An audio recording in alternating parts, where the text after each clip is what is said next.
What he did not see as he left was the way Vathori's violet eyes followed him all the way to the door, or the way her 4 hands clenched against her throne with an emotion she had not felt in centuries. Something had changed in that crystal cham asterisk. 3 months passed aboard the Eternal Lattice, and Marcus Cole learned to navigate the crystal corridors without getting lost. To eat the strange nutrient pastes the Silori provided without gagging, and to ignore the constant clicking commentary of guards who still could not believe a soft human had lasted longer than a week. He had earned something close to respect from a few of the younger Silori, warriors who had watched him train in the ship's combat arena and seen that humans, while lacking natural weapons, were terrifyingly creative when it came to violence. But it was the Queen who confused him most of all. She had begun summoning him for private audiences, calling him to her chambers at odd hours with requests that made no tactical sense. "Tell me about human music," she would say, her eyes shifting through curious shades of amber and gold. "Why do your kind create sounds that serve no purpose beyond causing emotional responses?" "It makes us feel things, Your Majesty," Marcus would answer, struggling to explain concepts that had never required explanation before. Happiness or sadness or excitement. "And sometimes we just like the way it sounds. You create art simply because you enjoy it?"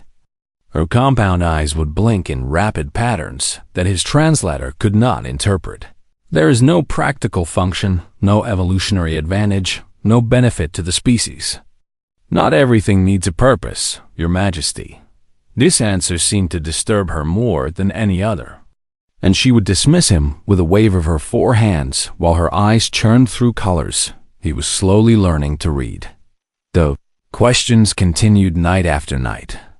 She asked about human laughter and why they made strange sounds when something amused them, and Marcus found himself telling her about his father's terrible jokes that had made the whole family groan even as they smiled. She asked about human tears and why liquid leaked from their eyes when they experienced strong emotions.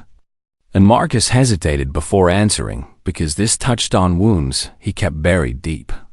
"I had a sister," he finally said, standing at attention before her throne while crystal light painted shadows across his face.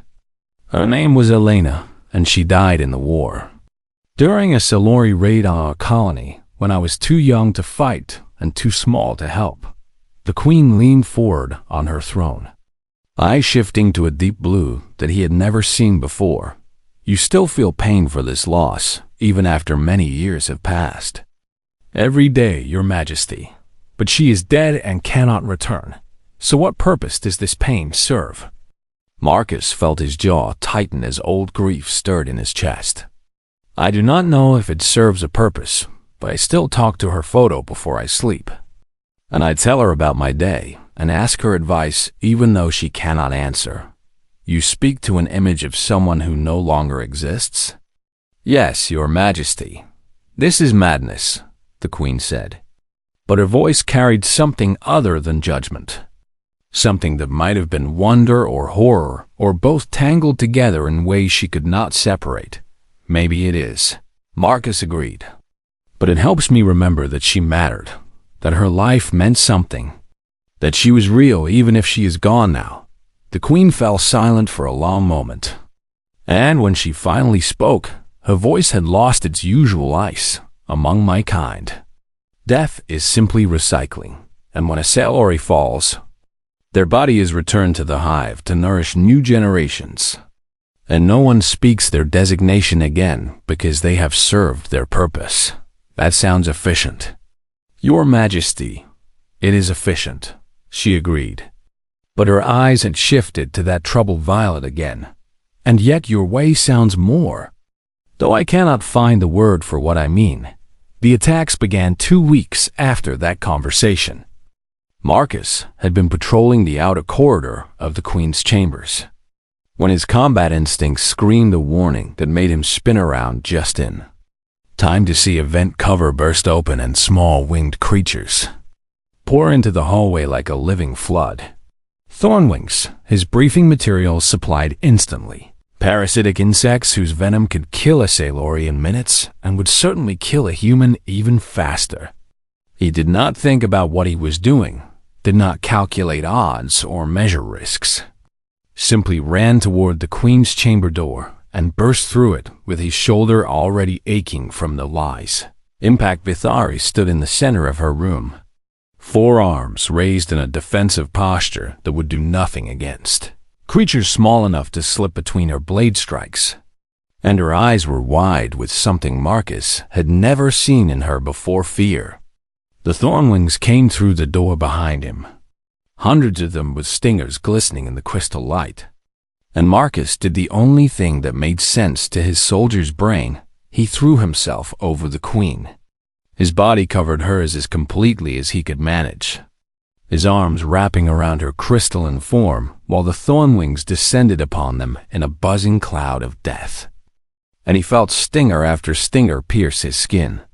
One sting, then 5, then 10, then more than he could count as the venomous insects attacked the only soft target available to them. "What are you doing?" The Queen screamed beneath him, her voice cracking with an emotion her species was not supposed to feel. "My job." Marcus grunted through teeth, clenched against the fire spreading through his. Vainsilori guards burst through the door seconds later, their blade arms flashing as they cut down the Thornwings with precise strikes. But Marcus barely noticed because the venom had begun its work and his world was dissolving into pain and darkness. He collapsed beside the Queen, his body convulsing as poison raced through blood vessels never meant to encounter such chemistry. And the last thing he heard before unconsciousness claimed him was Vathari, screaming for her physicians in a voice that held no ice at all. He drifted through 3 days of fever dreams where Elena visited him and told him he had always been too stubborn for his own good, where his father laughed at jokes that made no sense, where his mother sang songs from a childhood that felt like it belonged to someone else, and through it all, he was aware of a presence beside him, a cool touch against his burning skin, eyes that watched him with colors he could not name even in dreams. When Marcus finally opened his eyes, he found himself in a medical bay, surrounded by Sailori physicians who clicked their mandibles in rapid patterns of disbelief. 17 stings. One was saying to another, "No species has ever survived even 3 doses of Thornwing venom." "His immune system is chaos," another replied. "It adapted to the toxin even as it was killing him, changing its approach hundreds of times per second until it found a configuration that could fight back. This should not be possible. And yet he lives." Marcus turned his head, every muscle screaming in protest at the movement, and found Queen Vathari sitting beside his bed. She looked different somehow, though he could not identify what had changed at first. And then he realized it was her posture, curved and close instead of rigid and regal, with all 4 hands resting on the edge of his bed as though she needed to be near him. "You did not leave." He croaked through a throat that felt like sand and glass. "No," she agreed. And her eyes were that deep violet again, troubled and wondering and beautiful in ways that hurt to look at directly. "How long?" 3 days, and I have not left your side in all that time." "Why, Your Majesty?" She did not answer for a long moment, her compound eyes searching his face as though looking for something she could not name. "You would have died for me," she finally said. And it was not a question, but a statement of fact that seemed to confuse her. A human dying to protect the Sailori Queen, throwing himself between poison and someone who was his enemy less than 5 years ago. "It is my job." "Your Majesty." "No," she shook her head in a gesture she must have learned from watching him. "Jobs do not make people sacrifice themselves. And something else drove you to do what you did." "Something I do not understand," Marcus laughed weakly, which sent pain shooting through his chest. "Honestly, Your Majesty, I do not fully understand it either. But you are not so bad once you stop being terrifying." Her eyes flickered through a dozen colors he could not interpret. I do not understand what you mean by that. It was a joke. Your Majesty, I do not understand jokes either, she said. But something in her voice suggested she wanted to. Perhaps you will teach me. Perhaps I will, Marcus agreed. And he closed his eyes to rest while the Queen, who had once called him a primitive, remained at his bedside, watching over him with eyes that held colors no Solori had displayed in 10,000 years. Neither of them knew it yet, but something had changed in that moment. Something that would shake the foundations of two civilizations and rewrite the rules of what was possible between human and alien. The Queen had begun to feel, and in a society that considered emotion a disease, that made her the most dangerous being in the galaxy. 6 months had passed since Marcus Cole had first stepped aboard the Eternal Lattice, and everything had changed in ways he could not have imagined when he accepted this assignment as punishment for saving lives. The Queen summoned him every night now, not for interrogations about human nature, but for something that felt dangerously close to companionship. And Marcus found himself looking forward to these meetings in ways that made his soldiers' discipline whisper warnings he tried very hard to ignore. "Show me more of your world," Vathiri would say, settling onto cushions she had ordered crafted specifically for their talks. A crystalline form, catching light in ways that made her seem to glow from within Marcus, would pull out his datapad and scroll through images of Earth that he had carried with him through a decade of military service. Photos of oceans that stretched to horizons, and forests so green they hurt to look at, and cities where millions of humans lived in impossible towers of glass and steel. Your species builds such things for beauty as well as function, the Queen asked one night, her eyes shifting through soft ambers as she studied an image of the Sagrada Familia Cathedral.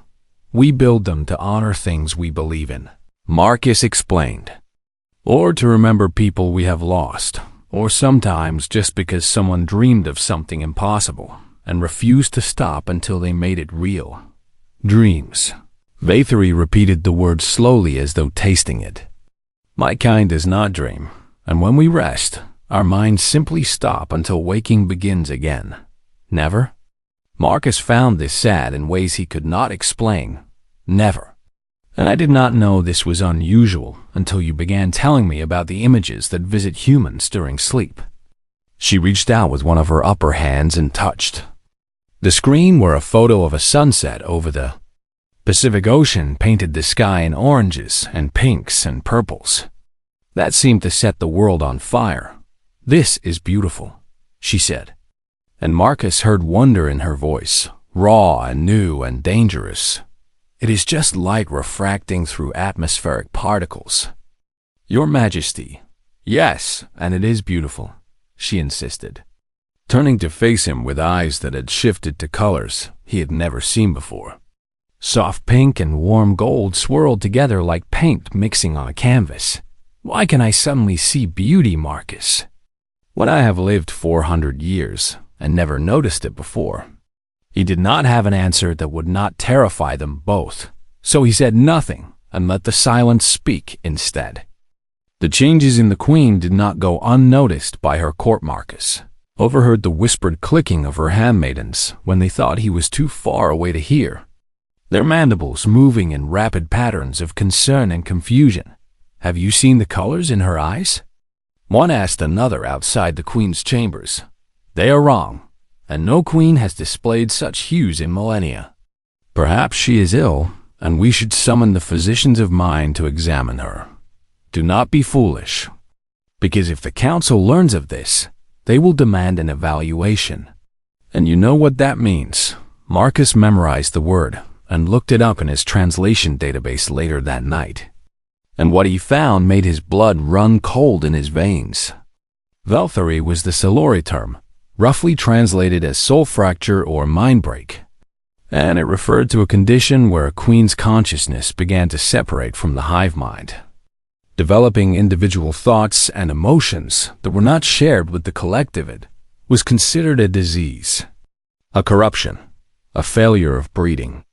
so severe that the infected queen would be executed and replaced with a pure vessel grown. In the birthing chambers, the condition had not been seen in 10,000 years because the Solori had bred it out of their queens generations ago, ensuring that their rulers remained perfect servants of the hive rather than individuals who might put personal desires above collective needs. And yet here was Vethery, displaying colors that Marcus was slowly learning to read as affection and curiosity and wonder, asking questions about beauty and dreams and love as though these concepts were doors she had just discovered in walls she thought she knew. He should have reported this to his commanders, should have requested reassignment, should have done anything except what he actually did, which was continue meeting with the queen every night and pretending he did not see the way her eyes softened when she looked at him. It was Vethery herself who finally spoke the truth aloud. She summoned him to her private garden, a chamber deep within the ship where crystalline plants grew in patterns that shifted with her moods. And when Marcus arrived, he found her standing among flowers that pulsed with anxious red light. "Something is happening to me," she said without greeting or preamble, her voice stripped of its usual royal ice. "I think and feel things that no queen should think or feel. And they all began when you came aboard this ship. Your Majesty, do not." She cut him off with a gesture that made the flowers around them pulse brighter. "Do not give me titles when I am trying to speak truth, and my name is Vethery, which you have never used because protocol does not permit it. But I find I want to hear it from your lips." Marcus swallowed against a throat that had gone dry. Vethery, her eyes blazed with colors he could not name. "Beautiful and terrible all at once. Better," she whispered. And she moved toward him with a grace that made his heart pound against his ribs. "I have been trying to understand what you have done to me, Marcus. And I think I finally have the answer." "What answer is that?" "You broke something in me," she said, stopping close enough that he could feel the strange heat radiating from her crystalline form. "Or perhaps you awakened something that was always there, sleeping beneath the programming my creators built into my genes. I do not understand." "Neither do I," she admitted. And there was fear in her voice now, raw and new and so human it made him ache. "But I know that when I watched you stand in pain for 6 hours simply to prove yourself, something shifted inside me. And when you threw yourself over my body to protect me from poison, something cracked. And now when I look at you, I feel things that my people would call corruption." Marcus should have stepped back, should have maintained the distance that protocol and common sense demanded. But he found his feet rooted to the crystalline floor as though the ship itself had decided he would not run. "What things do you feel?" he asked, though he already knew the answer and feared it as much. As he wanted it, Vethery's 4 hands reached out and touched his face with a gentleness that seemed impossible from someone with blade arms sharp enough to cut steel. "I feel like your happiness matters more than my own," she said. "I feel like the universe makes more sense when you are nearby. I feel like I would burn worlds to keep you safe. And these feelings are not efficient or logical or useful to the hive. Those feelings have a name." Marcus heard himself say through lips that trembled despite all his training. "I know," Vethery replied. "The humans call it love, and I have been studying your literature to understand what has infected me. It is not an infection. The Solori would disagree. And if my rivals discover what I have become, they will demand an evaluation of purity, and I will fail. And they will kill me and grow a new queen who does not feel these terrible, wonderful things." Marcus's hands rose to cover hers where they rested on his face. 2 species touching in a way that should have felt wrong, but instead felt like the most natural thing in the galaxy. "I will not let them hurt you," he promised. "You are one human against an empire." Marcus, "Yes," he agreed, "and that should terrify them. Because humans do not know how to stop fighting for people they love. The queen's eyes shifted to that soft violet that had haunted his dreams for weeks. And when she spoke again, her voice was barely a whisper. "You love me?" Marcus thought about lying, about maintaining the professional distance that his training demanded, about all the reasons this was impossible and forbidden and dangerous, beyond measure. Then he thought about Elena telling him to stop being a coward and just admit when something mattered. "Yes," he said, "I think I have loved you since I watched you sit alone on your throne and realized that being a queen meant being lonely in ways that no one should have to endure." Vathuri made a sound that might have been a sob if Salori could cry, and she pressed her forehead against his in a gesture that crossed all species boundaries.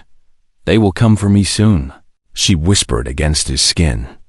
"My rivals have already begun to notice the changes, and it is only a matter of time before they demand the evaluation. Then we will face them together.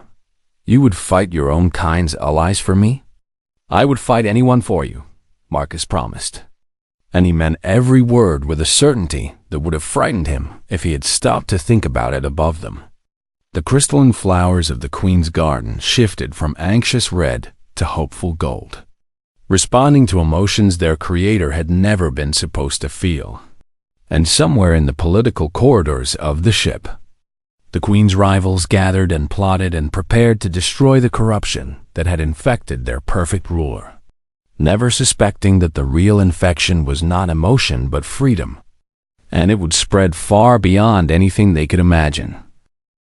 The summons came at dawn when the ship's artificial lights shifted from sleep blue to wake gold, and Marcus Cole knew the moment he saw the seal on the message that everything had changed.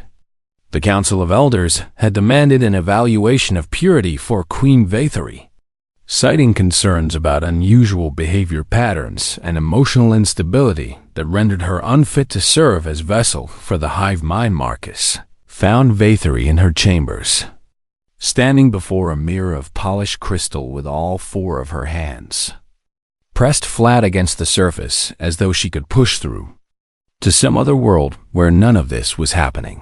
"They have called for the evaluation," she said without turning around, and her voice had gone flat in a way that scared him more than any display of emotion ever could. "I know. The probe will search my mind for individual attachment, for personal emotion, for anything that separates me from the collective," she continued. "And they will find everything, Marcus, because I cannot hide what you have awakened in me any more than I could hide the color of my eyes." He crossed the room and stood behind her, close enough to touch, but not quite touching because he needed her to see his face reflected in the crystal beside her own. "Then fight them," she laughed, and it was a bitter sound that cut like broken glass. "Fight the Council of Elders, fight 10,000 years of tradition. Fight the very programming written into my genetics. And you make it sound so simple." "I did not say it would be easy," Marcus replied. "But I have seen you do impossible things, Vathuri. And I have seen you change in ways your people say cannot happen. So why should this be any different?" "Because they will be inside my mind, Marcus. And the Elders are ancient beyond imagining, with psychic power that could crush your human consciousness like an insect beneath a boot." "Then do not let them in." She finally turned to face him, and her eyes were cycling through colors so fast he could barely track them. Fear and anger and love and despair all tangled together in a display that would have condemned her instantly if any council member had seen it. "No one has ever resisted an evaluation," she said.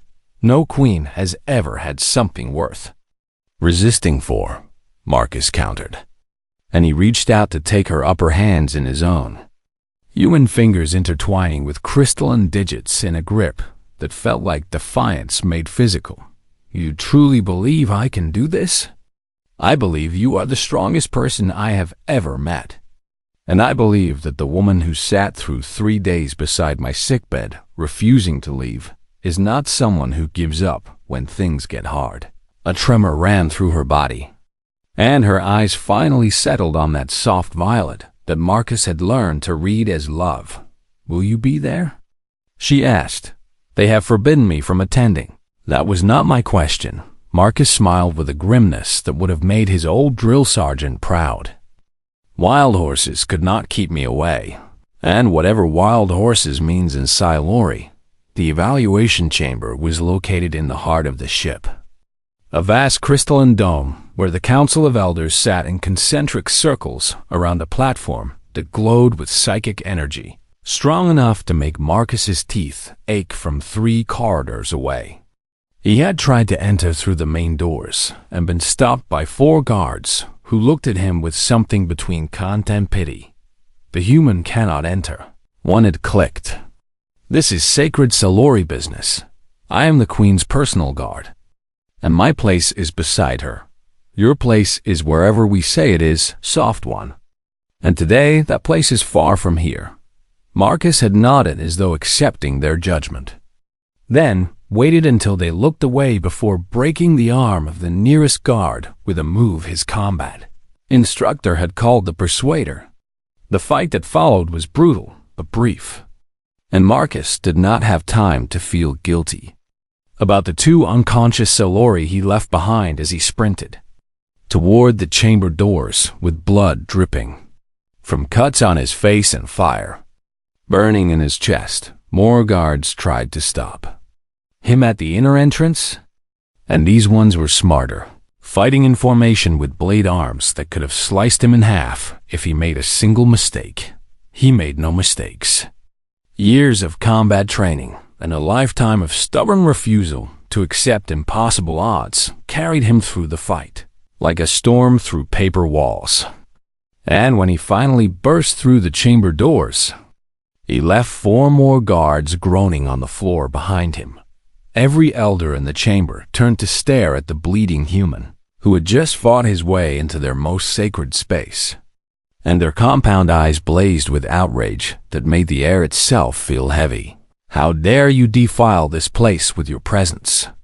The senior elder roared, rising from their seat with blade arms extended. "Seize him!" But before any guard could move, Marcus had crossed the space between the door and the central platform, where Vathri knelt with her head bowed and 3 elders hovering over her with their hands pressed to her crystalline skull.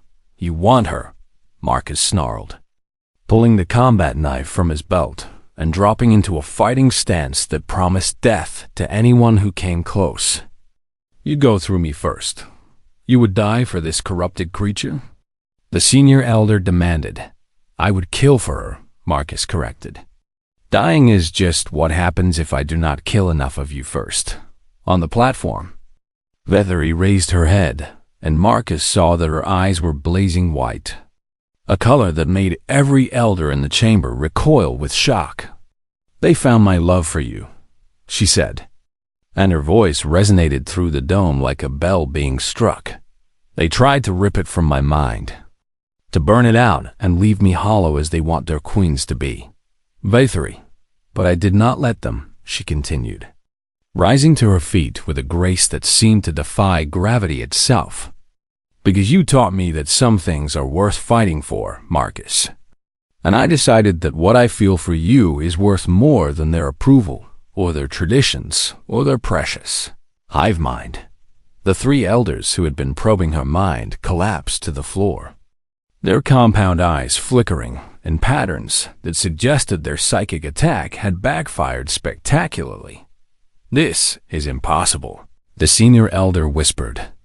"No queen has ever resisted the evaluation, and no queen has ever forced the probers back into their own minds." "Perhaps," Vathri said, turning to face the council with eyes still blazing that impossible white, "that is because no queen has ever had something worth protecting until now." She descended from the platform and walked to stand beside Marcus, her 4 hands reaching out to grip his arm in a gesture that left no doubt about where her loyalties lay. "I am still your queen," she said to the assembled elders, her voice carrying the full weight of her authority. "And I have learned something from this human that your hive mind never taught me. What corruption has he infected you with?" The senior elder demanded. "Individuality," Vathri replied. "The knowledge that I am not simply a vessel for your collective will, but a person in my own right, with desires and dreams and love that belong to no one but myself. This is heresy." "Perhaps it is," she agreed. "But this heretic still stands while your probers lie broken at her feet. So perhaps you should consider what that means before you threaten her again." Marcus felt pride swell in his chest as he watched the woman he loved face down an empire of ancient powers with nothing but her own awakened will. And he knew in that moment that he would follow her anywhere. Fight anyone, burn any world that tried to take her from him. "You want her," he repeated to the council, his voice carrying a human certainty that made several of the younger elders flinch. "You go through us, and for the first time in 10,000 years." The council of elders looked at a human and felt something that might have been fear. The standoff held for a long moment that stretched like eternity. And then the senior elder made a gesture that silenced the chamber. "We will deliberate," they said, "and the queen will await our judgment in her chambers." "The queen," Vathri said, with ice returning to her voice, "will await your judgment wherever she pleases, and her guard will remain at her side." She turned and walked toward the doors, and Marcus walked beside her. And together they left a council of ancient psychic powers in stunned silence behind them. Something had changed in the Solori Dominion that day, something that could not be put back to sleep. And it had started with a stubborn human who refused to let the universe tell him what was impossible. Marcus Cole did not fight like a Theshan. Theshans fought with honor and form and ancient techniques that had been refined over 10,000 years of martial tradition. They moved in patterns that were beautiful to watch, like dancers performing a deadly ballet. Marcus fought like something that had crawled out of a nightmare specifically designed to create killers. He moved wrong. That was the only way Valkyra could describe it as she watched from behind him with her eyes wide and her heart pounding in her chest. His soft human body twisted and flowed in ways that should have been impossible for a creature without an armored carapace. He seemed to have no bones at all as he ducked under the lunging Krell warrior and came up inside the creature's guard. A combat knife appeared in his hand, as if it had always been there. Valkyra did not even see him draw it. The blade found the soft tissue beneath the Krell warrior's jaw and punched upward into its brain. The massive creature was dead before it hit the ground, and Marcus was already moving to the next threat. He used the falling body as a shield and drew his sidearm in one smooth motion. 3 shots rang out, and 3 Krell warriors staggered backward with holes in their faceplates. The entire sequence took less than 3 seconds. Reykthal roared in fury, and more warriors charged at the human, who had just killed 4 of their number. They came from all directions with weapons raised and murder in their yellow eyes. Then Marcus Cole's gun jammed. Valkyra saw it happen. He pulled the trigger and nothing happened, and for a moment she thought it was finally over. But Marcus did not panic, and he did not freeze, and he did not show any sign of the despair that should have consumed him. Instead, he smiled. It was the most terrifying thing Valkyra had ever seen. It was not a smile of joy or humor, but something else entirely, something primal and savage that belonged on the face of a predator who had just found its prey. He dropped the useless weapon and charged directly into the group of 4 Krell warriors who were closest to him. They were each twice his size and covered in natural armor and armed with claws that could tear through metal. Any sane creature would have run the other way. Marcus dove into them like a demon escaping from hell. What followed was not a battle. It was a dissection performed by a master surgeon who had replaced his scalpel with violence. Marcus exploited every weakness the Krell possessed. He went for joints and eyes and the gaps between their armored scales with a precision that spoke of years of study and training. He fought dirty in ways that made Valkyra's stomach turn. He bit and gouged and twisted and broke things that should not have been broken. A Krell warrior slashed him across the ribs with its claws, and Valkyra saw blood spray across the floor. Surely that wound would slow him down. But Marcus just kept going, as if the injury meant nothing. As if pain was just fuel for the fire that burned behind his gray eyes. Another warrior drove a spike through his shoulder, and Valkyra screamed because she was certain he was finished. Marcus grabbed the spike with his free hand and used it as leverage to pull himself closer to the crow. Then he drove his knife through the creature's eye and into its brain. He pulled the spike out of his own shoulder and used it as a weapon against the next attacker. Blood poured from his wounds and soaked his gray uniform until it turned almost black. He should have collapsed from blood loss and shock and the simple, overwhelming trauma of what his body was enduring. But humans were not like other species. Valkyra finally understood that now as she watched Marcus Cole tear through warriors who should have destroyed him with ease. Humans did not stop when they were hurt. They used pain as fuel to push themselves harder and faster and further than any reasonable creature would go. They had no natural armor, so they had learned to ignore damage that would cripple other species. They had no venomous spines, so they had turned everything around them into weapons. They had short lives, so they fought every single moment as if it might be their last. Within 90 seconds, 4 elite Krell warriors lay dead or dying on the blood-soaked floor. Marcus stood among them, breathing hard with his knife, dripping red and his gray eyes burning with something ancient and terrible. He was covered in blood, and most of it was not his own.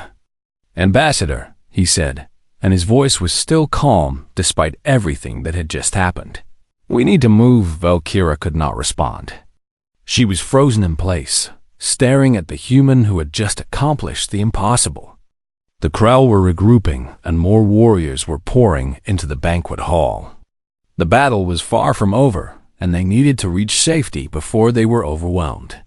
Marcus grabbed her arm and pulled her toward a service corridor that led away from the main fighting. His grip was strong despite his wounds, and his movements were still precise and controlled. They ran through the corridors of the Eternal Accord, while alarms screamed and weapons fire echoed behind them. Marcus led the way with his bloody knife in one hand and Valkyra's arm in the other. Twice more they encountered Krell warriors, and twice more. Marcus killed them with a speed and brutality that left Valkyra speechless. He was slowing down. She could see it in the way he moved, and the way his breathing had become ragged and labored. The wounds were taking their toll even on a creature as impossibly tough as a human. But he kept going. He kept pushing forward through sheer force of will, even as his body began to fail him. They reached a security station where a group of station defenders had established a perimeter. Human and alien soldiers worked together to hold the line against the Krell assault. Marcus pushed Valkyra through the defensive line and into safety before finally allowing himself to stumble. He caught himself against the wall and left a bloody handprint on the metal as his legs threatened to give out beneath him. "Secure the ambassador," he said to the nearest soldier. "Priority 1 protection until rescue arrives." Then his gray eyes rolled back in his head and he collapsed to the floor in a pool of his own blood. Valkyra screamed for a medic and dropped to her knees beside him. She pressed her hands against the wound in his ribs and tried to stop the bleeding. His skin was so pale and his breathing was so shallow, and she was certain that he was going to die. This soft, fragile human had saved her life and killed more Krell warriors than she could count, and now he was dying on the floor of a security station while alarms screamed around them. The medics arrived and pushed her aside. They worked frantically to stabilize him while Valkyra watched with tears streaming down her face. She did not know when she had started crying, but she could not make herself stop. Everything she thought she knew about humans had been wrong. Everything she thought she knew about warriors had been wrong. And she would never laugh at the myths again. The Veshan rescue cruiser arrived 3 days after the attack on the Eternal Accord. By then, the fighting was over, and the surviving Krell attackers had been captured or killed. The diplomatic mission was obviously finished, and war between the hegemony and the Dominion was now inevitable. But Valkyra did not care about politics or treaties or the coming conflict. She cared only about finding Marcus Cole. The medics had saved his life. It had taken 6 hours of surgery and more blood transfusions than Valkyra wanted to think about, but somehow they had pulled him back from the edge of death. He was in the medical bay now, sitting on a bed while a human doctor checked his wounds one final time before clearing him for transport. Valkyra stood in the doorway and watched him. He looked smaller somehow, paler and thinner than she remembered, but his gray eyes were the same. Calm and quiet, and filled with something she now recognized as the weight of experience. She waited until the doctor left, and then she walked into the room and sat down on a chair beside his bed. For a long moment, neither of them spoke. "I owe you my life," she finally said. Marcus shook his head slowly and winced at the movement. Even small motions clearly caused him pain. "You do not owe me anything, Ambassador," he replied. "I was just doing my job." "No," Valkyra said firmly. "What you did was far beyond any job or duty or obligation. You walked into certain death to protect me, and you fought an army with nothing but a knife and your bare hands." She paused and looked down at the floor. Her next words were difficult to say, but she forced them out anyway. "I was wrong about you," she admitted. "I was wrong about all humans. I thought the stories were just propaganda, and I laughed at the myths of human warriors, but now I have seen the truth with my own eyes." Marcus was quiet for a moment. His gray eyes studied her face as if he was looking for something hidden beneath the surface. "The stories are not all true," he said carefully. "Some of them are exaggerated and some of them are completely made up. Humans are not invincible, and we are not the greatest warriors in the galaxy." He held up his bandaged hands and looked at them with an expression that might have been sadness. "We are actually quite fragile compared to most species. We break easily, and we heal slowly, and we die from wounds that would barely slow down a Deshan or a Krell." "Then how?" Valkyra asked, and her voice cracked with emotion.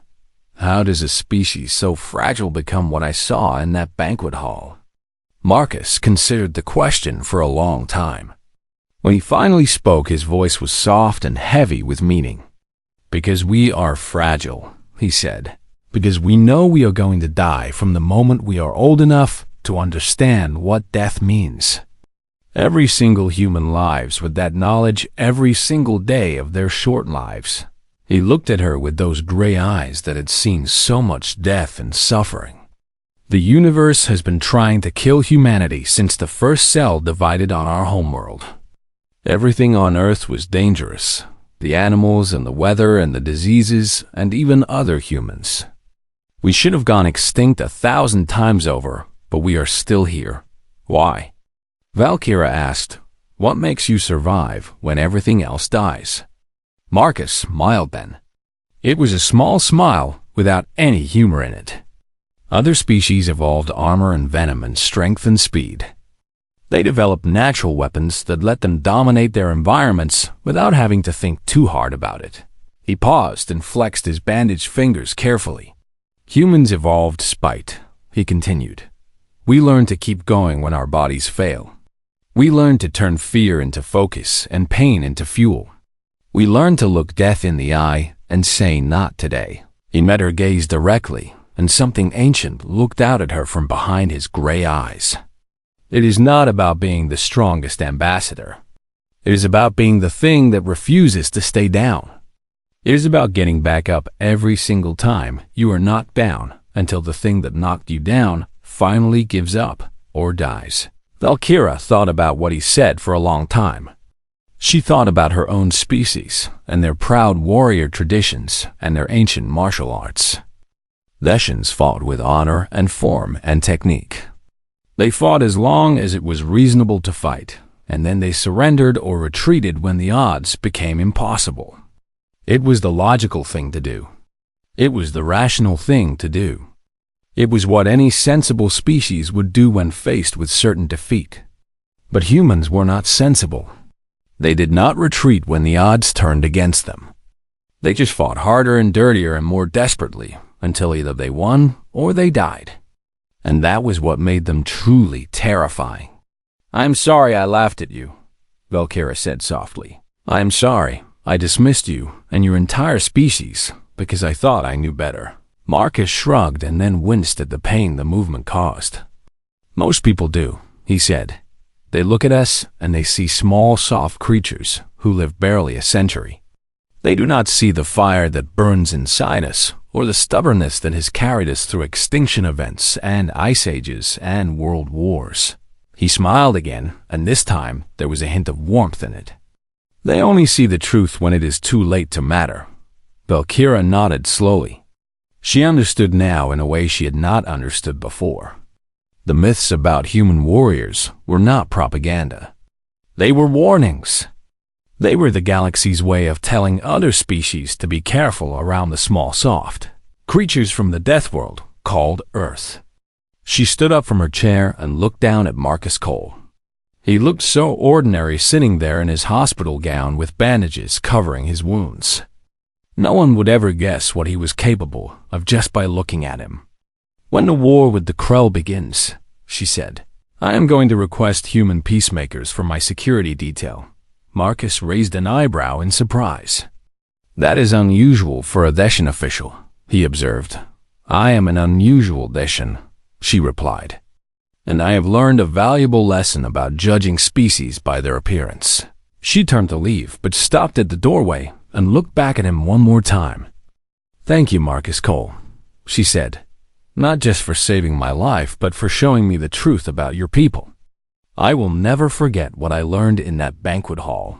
Marcus nodded once. His gray eyes followed her as she walked out into the corridor. Years later, when the Krell War finally came Ambassador Valkyra, San would become famous throughout the galaxy for her close alliance with human military forces. She would fight alongside peacemakers and marines and ordinary human soldiers, who all shared that same strange fire in their eyes.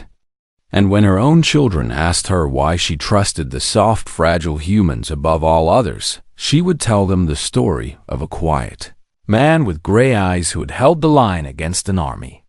Not because he was stronger or faster or better armored than his enemies, but because he simply refused to lose. That was the truth of the myths.